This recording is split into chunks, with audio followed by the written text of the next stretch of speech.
Hello, hello, Minglava, mitdc computer then YouTube channel ma jo so lai ba be. Jno di ne nya we pe to me tin khin da ro Blender ပေါ့နော် Blender software ကိုဘယ်လိုမျိုး install လုပ်အောင်လဲဆိုတော့သင်ခန်းစာလေးပဲဖြစ်ပါတယ်ဒီသင်ခန်းစာမစတဲ့ခင်မှာကျွန်တော်တို့ရဲ့ mitdc computer သင်တဲ့ YouTube channel ကို subscribe မလုပ်ရသေးဘူးဆိုရင် subscribe လေးလုပ်ထားပေးဖို့တောင်းဆိုပါတယ်နောက်ထပ်ဒီ Facebook page ပေါ့နော် Facebook mitdc-yangon Facebook page ကိုလည်းlike and follow လုပ်ထားပေးဖို့တောင်းဆိုပါတယ်ခင်ဗျာကြည့်တာဆိုရင်တော့အခုကျွန်တော်တို့က Blender download အတွက် Google ထဲဝင်တယ် Google ထဲမှာ Blender blender blender ဆိုပြီးတော့ဒီလိုမျိုးပေါ့နော်Blender 2.910 Windows 64ဆိုပြီးတော့ရိုက်ချပါတယ်ရိုက်ချလိုက်ပေါ့နော်ရိုက်ချပြီးတော့သူ့ကိုကလစ်တစ်ချက်နှိပ်လိုက်ပါကြည့်တာဆိုရင်တော့ဒီနေရာလေးကိုရောက်လာမယ်ဒီနေရာလေးရောက်လာလို့ရှိရင်ဒီနေရာလေးမှာ index of release blender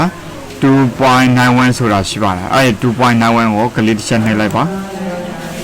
ကလစ်တစ်ချက်နှိပ်လိုက်တာနဲ့ကျွန်တော်တို့ကဒီစာမျက်နှာကိုရောက်တော့မယ်ကျွန်တော်လည်းဒီမှာ down ထားတာရှိတယ်ပေါ့နော်အခုကဒီစာမျက်နှာပဲ down တော့ဒီကပဲ down တော့အတူတူပဲအဲ့နေရာကိုပဲရောက်တော့မှာဖြစ်ပါတယ်အဲ့လိုမျိုးမဟုတ်ဘဲနဲ့ကျွန်တော်တို့တခြားနည်းလမ်းတွေနဲ့ဝင်ကြည့်အောင်နော်Google ထဲဝင်ပါတယ် Google ထဲဝင်လို့ရှိရင် Blender လို့ရိုက်ရှာ Blender download ပေါ့နော်ဒီကိုBlender download download enter ခေါ်လိုက်ပါ Blender download လို့ enter ခေါ်လိုက်လို့ရှိရင်သူ့ကိုနှိပ်လိုက်တာနဲ့ဒါ blender.com ကိုရောက်တော့မှာဖြစ်ပါတယ် Blender နော်ဒီ Blender software ကအခုဆိုရင်ဘယ်လောက်တောင်ဖြစ်သွားပြီလဲဆိုတော့ Blender ကဒီ version အသစ်တွေကအမြဲတမ်းထွက်နေတာဖြစ်တယ်နောက်ပြီးတော့သူရဲ့ site ကလည်းဖြည်းဖြည်းချင်းကြီးလာတာပေါ့နော်ဒါကတော့ official website ဖြစ်တယ် Blender official website ကိုဝင်ရှာဖို့ဒီနေရာကနေရှာလို့ရတာပေါ့နော် Blender download Blender လည်း 3.6.1 ATS ပေါ့နော် latest ပေါ့နော် latest Blender latest ပေါ့နော်ဒီကနေပြီးတော့တစ်ခါတည်းတန်းပြီးတော့ download ရတယ်ဒါပေမဲ့ကျွန်တော်တို့ကလိုချင်တဲ့ version ကကြတော့ဒီနောက်ထပ်ဒီနေရာမှာလည်းသူက download ယူလို့ရတယ်နော်ဒီမှာကိုလိုချင်တဲ့ဟာ installer ယူမလား portable zip file ယူမလားinstaller ဒီကောင်လေးနေလိုက်ရင်တော့ဒီကောင်လေးရဒီခါလေးတန်းပြီးတော့ကြားလာမှာဖြစ်တယ်နောက် Mac OS ရှိမယ် Mac OS Apple Silicon ရှိမယ် Linux ရှိမယ် Linux Snap Store ရှိမယ်အဲ့ဒါတွေအကုန်လုံးအတွက်ကိုဒီကောင်ကပေါ့နော်support ဖြစ်တယ်အလုံးလုံးလို့ရတယ် Windows မှာလည်းသုံးလို့ရတယ် Mac OS မှာလည်းသုံးလို့ရတယ်ဆိုတာကိုပြပြထားတာဖြစ်တယ်ဒီနေရာမှာဥမာအခုဒီသင်ခန်းစာကိုကြည့်နေတဲ့အကြောင်းသားတွေကတော့ဒီ version ကို down နေတယ်ဆိုရင်ဒီမှာ down လိုက်နောက်ကျွန်တော်က down ပြီးသား version ရှိတယ်အဲ့ version ကိုကျွန်တော် install လုပ်ပြမယ်နော်ဒါ download ဘယ်မှာ down မလဲဆိုတော့ကိုက download လုပ်မယ်ဟာကိုလေးတည်သွားရင်နော်ကြည့်တာဆိုရင်Blender ကို install မလုပ်ခင်မှာကျွန်တော်တို့ Blender နဲ့ပတ်သက်ပြီးတော့တည်ထားဖို့လိုတယ် Blender software ကဘယ်နေရာတွေမှာအသုံးပြုလဲ video editing မှာအသုံးပြုတယ်နောက် visual effect motion graphics design တွေ ဖန်တီးတဲ့အခါမှာလည်း Blender ကိုအသုံးပြုပြီးတော့ဖန်တီးရတယ်ပေါ့နော်နောက် video edit လုပ်တဲ့အခါမှာလည်း Blender ကိုအသုံးပြုပြီးတော့ video edit လုပ်ကြတာရှိပါတယ်အဲ့ဒါတွေကြတော့ကျွန်တော်ကအခုအကြမ်းဖျင်းပြောပြတာပေါ့နော်နောက်ပိုင်းကျွန်တော်သင်ခန်းစာမှာအသေးစိတ်ပေါ့နော် Blender ကိုတစ်ဆင့်ချင်းဘယ်လိုစတော့ရမလဲဆိုတဲ့အပိုင်းလေးတွေကိုဖြည်းဖြည်းချင်းရှင်းပြပေးတော့မှာဖြစ်ပါတယ်အားလုံးပဲကျေးဇူးတင်ပါတယ်ကြည့်တာဆိုရင်တော့အခုကျွန်တော်တို့က down ပြီးသွားပြီပေါ့နော်down ပြီးသွားတဲ့ဟာကို install လုပ်မယ် install လုပ်တဲ့အခါမှာကျွန်တော်ကတော့ဒီနေရာ Blender 2.91 ဆိုတဲ့ဟာလေးကို install လုပ်လိုက်မယ်နော် Blender 2.91 install လုပ်မှဖြစ်တဲ့အတွက် right click ထောက်ပြီးတော့လည်း install လုပ်လို့ရတယ်နော်အဲ့လိုမျိုး install လုပ်လို့ရတယ်လို့ဒီနေရာမှာပေါ့နော်သူက double click နှိပ်လိုက်ရင်လည်း install လုပ်ဖြစ်သွားတယ် double click နှိပ်လိုက်ရင်လည်းသူက install လုပ်ပြီးသွားပြီဖြစ်ပါတယ်နော်install လုပ်တဲ့အခါမှာ double click ပဲနှိပ်နေright click ထောက်ပြီးတော့ install ပဲလုပ်လို့နော် right click ထောက်ပြီးတော့ install ပဲလုပ်လို့ double click ပဲနှိပ်နေ install ဖြစ်တယ်နော်ကဲဒါဆိုရင်တော့ဒီလိုမျိုးစာမျက်နှာလေးတစ်ခုထပ်ပေါ်လာမယ်ဒီလိုစာမျက်နှာလေးတစ်ခုထပ်ပေါ်လာလို့ရှိရင်ဒီ next ကိုနှိပ်ပေးရမှာပေါ့နော် next ကိုနှိပ်မယ် next ကိုနှိပ်နော်ပြီးရင်ဒါဒီ Blender ရှာမှတ်ထားတဲ့ second scene တွေကိုကျွန်တော်တို့ကလိုက်နာပါမယ်ဆိုတော့လက်မှတ်သဘောတူပေးရမှာဖြစ်ပါတယ်ပြီးရင်တော့ next ကိုနှိပ်ပါမယ်ဒီနေရာမှာ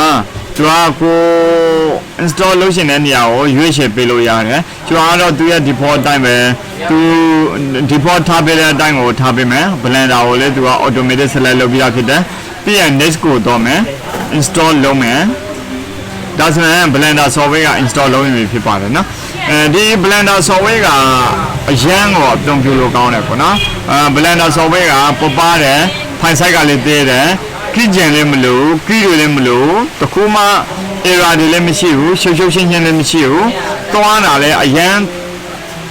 တန်တယ်လို့ပြောရတာပေါ့နော်ကျွန်တော်တို့အချိန်ကုန်လည်းတက်တာတယ်နောက်ပိုင်း blender ကိုအသုံးပြုပြီးတော့ motion graphic design နဲ့ဖန်တီးတယ်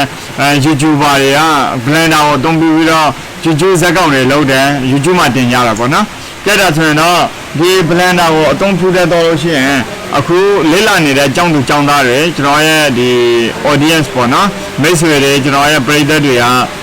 ဒီ software ကိုအသုံးပြုပြီးတော့ကိုယ့်ရဲ့စီးပွားရေး process တွေမှာအသုံးပြုရမယ်လို့ယူဆပါတယ်နော်ကြက်တာဆိုရင်ကျွန်တော်တို့ install လုပ်တာပြီးတော့ရေးလိုက် finish ကိုနှိပ်လိုက်ပါ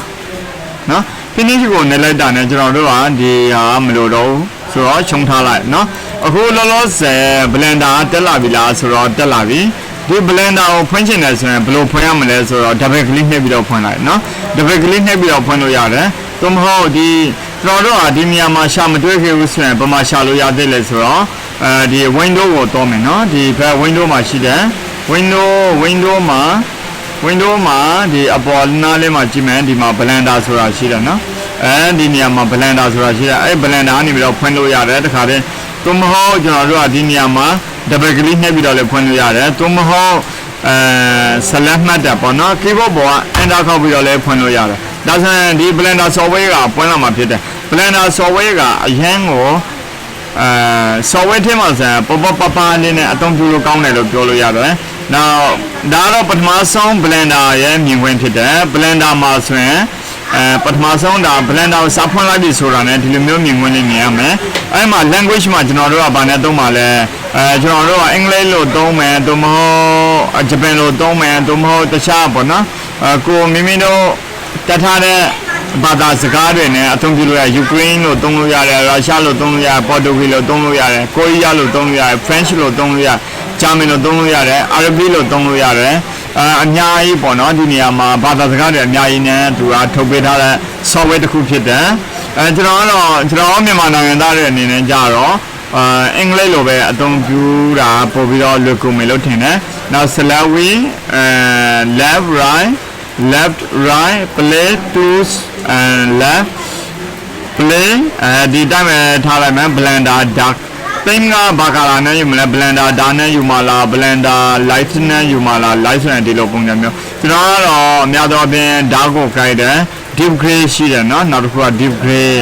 ကိုကြိုက်လားမာယာပုံစံမျိုးကြိုက်လားမာယာပုံစံမျိုးကြိုက်တယ်ဆိုရင်မာယာပုံစံမျိုးမာယာ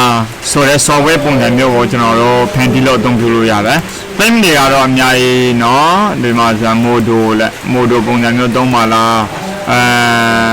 white သုံးပါလားဒါမျိုးတွေကြတော့မကြိုက်ဘူးကျွန်တော်ကမာယာလိုမျိုးအသုံးပြုမယ်ပေါ့เนาะမာယာရဲ့ interface မာယာရဲ့သိမ်းပုံစံအတိုင်းသိမ်းသုံးမယ်ပြီးရင်တော့ဗာနှိပ်ပေးရမလဲဒီနေရာမှာ next ဆိုတာရှိတယ် next ကိုနှိပ်လိုက်လို့ရှိရင်ဒီနေရာမှာ generate 2D animation sculpting VFX video editing ဒါတွေကြတော့ဘာလုပ်လို့ရလဲဆိုတော့ဒီနေရာမှာကျွန်တော်တို့ဒီဟာလေးတွေကိုကြည့်ပြီးတော့ generation မှာ 2D animation လုပ်လို့ရတယ် sculpting ဆိုတာရုပ်ဆွဲလို့ရတာပေါ့နော် sculpting နော်ရုပ်ပုံတွေဆွဲလို့ရတယ်ရုပ်ကောင်ဇက်ကောင်တွေဆွဲလို့ရတယ်နောက် VFX တွေဖန်တီးလို့ရတယ် video editing လုပ်လို့ရတယ်အဲ့ကမှကြတော့ဒီ interface တွေကိုက video editing လုပ်မယ်ဆိုရင် video editing တော့မယ်VFX လုပ်မယ်ဆိုရင် VFX ကိုနှိပ်မယ် sculpting ကျွန်တော်တို့ကအကောင်ဆွဲမယ်ဆိုရင် sculpting ကိုတော့မယ် 2D animation လုပ်မယ်ဆိုရင် 2D animation generate ဆိုတာအစုံလုပ်လို့ရတယ်เนาะအဲ့မှာ open release notes credit blender website manual ဆိုပြီးတော့အများကြီးရှိတယ် development fund ဆိုတာလည်းရှိတယ်เนาะကြည့်ရဆိုရင်ကျွန်တော်တို့ကအဲ့ထင်းမှာဗာရွေးမလဲ loss generate နဲ့ပဲရွေးမယ်ပြီးမှပဲကျွန်တော်ကျွမ်းကျင်တော့တဲ့အချိန်ကျတော့ video editing လုပ်မလား VFX လုပ်မလား sculpting ဆွဲမလား 2D animation လုပ်မလား generate ကိုမိမိကြညက်တဲ့အောင်ရွေးလို့ရတယ်ကျွန်တော်အခုလောဆယ်တော့ဒီ generate ကိုပဲရွေးထားပေးမယ်เนาะ channel ကိုနှိပ်လိုက်တယ် channel နဲ့လည်းဒီမှာဆိုရင်သူကပါလဲဒီမှာဆိုရင် blender နဲ့ပတ်သက်ပြီးတော့သူကကျွန်တော်စတင်ပြီးတော့အသုံးပြုလို့ရမယ်ဒီမှာ tool လေးတွေရှိမယ်ဒီ tool လေးတွေဒီအပေါ်မှာကြတော့ menu bar တဲ့ပေါ့နော်ဒါကြတော့ menu bar လို့ခေါ်တာပေါ့ file menu edit menu render window have layout modeling sculpting UV editing texture paint shading animation rendering compositing scripting ဆိုပြီးတော့ဒါမျိုးလေးတွေကျွန်တော်တို့ကတွေ့ရမယ်ဒီဘက်မှာကျတော့သူရဲ့ blender software logo ပေါ့နော် blender software logo ရှိမယ်ဒီဘက်မှာဆို tool လေးတွေရှိမယ်ပေါ့နော်ဒီမှာ tool တစ်ခုကိုနဲ့လိုက်တာနဲ့ tool နဲ့သက်ဆိုင်တဲ့ဟာ tool option လေးတွေကကွာခြားတော့မယ်ဒါတွေကတော့ software တိုင်းမှာအဲ့လိုပုံစံမျိုးတွေမြင်တွေ့ရမှာဖြစ်ပါတယ်နောက်ဒါကြတော့tool တစ်ခုဖြစ်တယ်ဒါလည်းtool တစ်ခုဖြစ်တယ်ဒါတွေကအကုန်လုံး tool တွေကြီးပဲပေါ့နော်အဲ့ tool တွေကျွန်တော်တို့ကဒီဇက်ကောင်တွေကိုကျွန်တော်တို့ကအသုံးပြုမှာဖြစ်တယ်ကဲဒါဆိုရင်တော့ဒီ blender software နဲ့နေပြီးတော့ကျွန်တော်တို့ကဘယ်လိုမျိုး down မလဲဘယ်လိုမျိုး install လုပ်မလဲဘယ်လိုမျိုးဒါဒီ blender software ကဘယ်နေရာတွေမှာအသုံးပြုလဲဆိုတာကိုကျွန်တော်ဒီသင်ခန်းစာမှာမိတ်ဆက်ပေးတာဖြစ်ပါတယ်အားလုံးပဲကျေးဇူးတင်ပါတယ်ကျွန်တော်တို့ရဲ့ YouTube channel ပေါ့နော်mitdc ကွန်ပျူတာတင်တဲ့ YouTube channel ကို subscribe မလုပ်ရသေးရင် subscribe လုပ်ပေးတော့ဖို့တောင်းဆိုပါတယ်နောက်တစ်ခုက mitdc ရန်ကုန် page ကိုလည်း like and follow လုပ်ထားပေးဖို့တောင်းဆိုပါတယ်ခင်ဗျာအားလုံးပဲကျေးဇူးတင်ပါတယ်စိတ်အေးချမ်းသာရှမ်းကိုယ်ကြီးကျန်းမာခြင်းနဲ့ပြည့်စုံကြပါစေ